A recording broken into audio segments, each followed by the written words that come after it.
So, welcome back everyone to this series on Lawrie Smith and what's going into the John Oxley Library. And I just thought I might mention, Lawrie, just for everyone's benefit, the John Oxley Library collection on World Expo 88 to me is very pivotal to recording the legacy of Expo 88, and full marks to John McGregor, who convinced James McCormack to donate all of his original documentation into the John Oxley Library, because since that donation, which occurred about 8 years ago, Albert Smith Signs have donated some extraordinarily valuable items.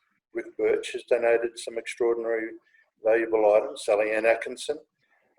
Gary Balkin, I mean, about 18 months before Gary Balkin passed away, he donated the original visitor's book from the Kookaburra Queen, which included the signature of Mick Jagger and a comment by Mick Jagger about how much he enjoyed going to World Expo 88.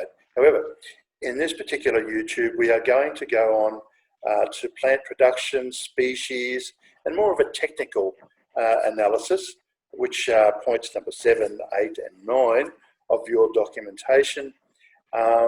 Because I think the attention to detail that was brought to your work can be seen in those topics: the plant selection, the production, and the allocation and spread of the plants throughout the site. So I'm looking forward to your comments about those particular aspects.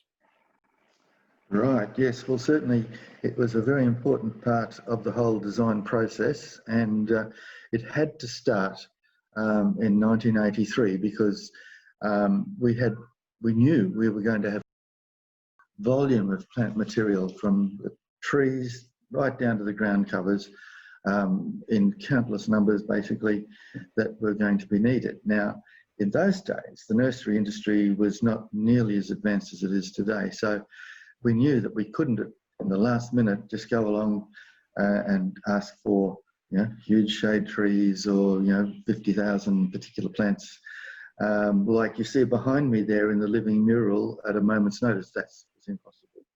So the first thing I did was to work out a schedule of species, native and exotic species, that I knew would be suitable to grow here in southeast Queensland and would be appropriate to be used in various ways in the landscape of Expo. So that rather long list then was issued throughout Australia, actually, to the nursery industry, asking for people to put in expressions of interest for particular groups of plants or individual specimens that they had already established in the nursery and were willing to grow them on under contract for the next number of years.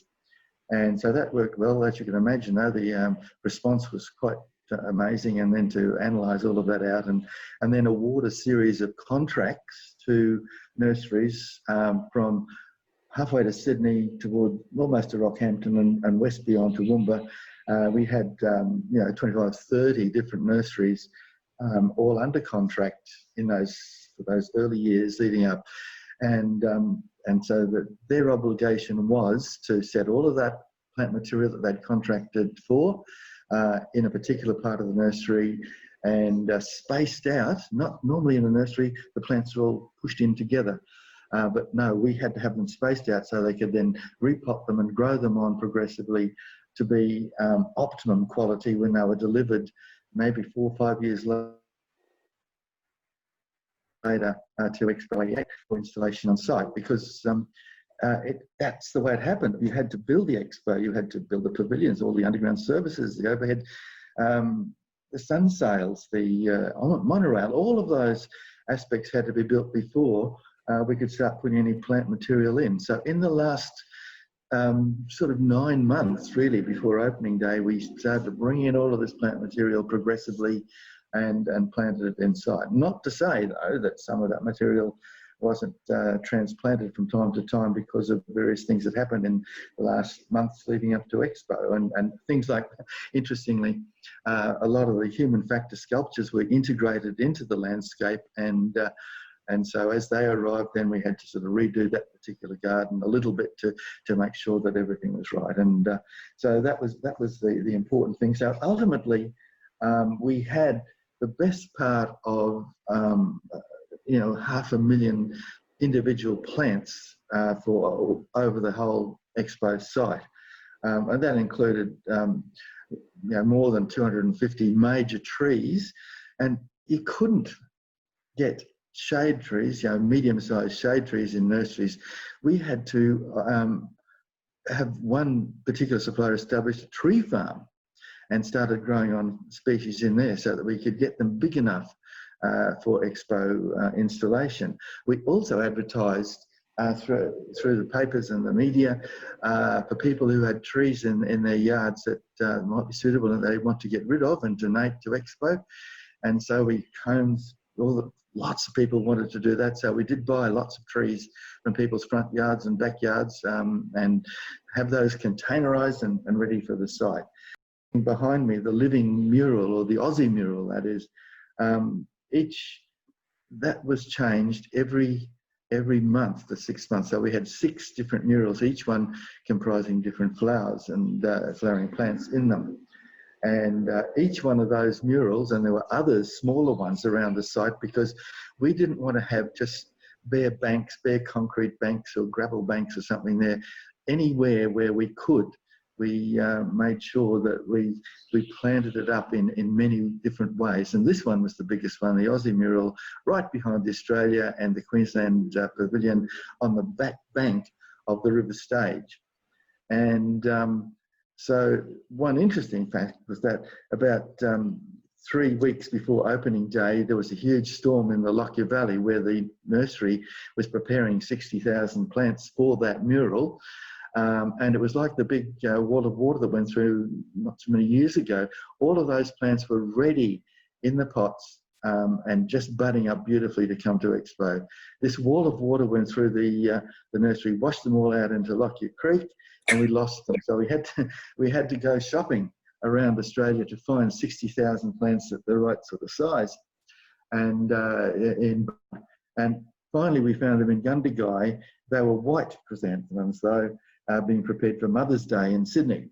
So in 1988, the mothers of Sydney got no white chrysanthemums because we had them in Brisbane, and we spent the night before opening day, the whole night, spray painting white chrysanthemums gold and yellow, as you can see behind me there, with the assistance of the horticultural students from colleges of horticulture and so on. So they're the sort of things that had to happen. It was amazing. And then there's so many other stories I could tell you on the plant production and the species selection and that. But the thing that really dictated a lot of it was the fact that our site was quite unique in that we had the sun sails that were there as the major element, but also a very positive functional part of Expo to provide shade and shelter from our Queensland hot summer or spring conditions and even winter.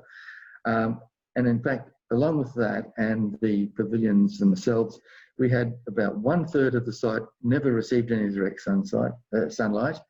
Another 1/3 was in full sun, and the remaining 1/3 was a bit above. So we had to check the conditions for every garden area and make sure that the right species were there that were going to thrive in those conditions. So as you can see, it's a rather complex process to do, time consuming, but nevertheless very rewarding, because if you do it correctly, then everything works so much better.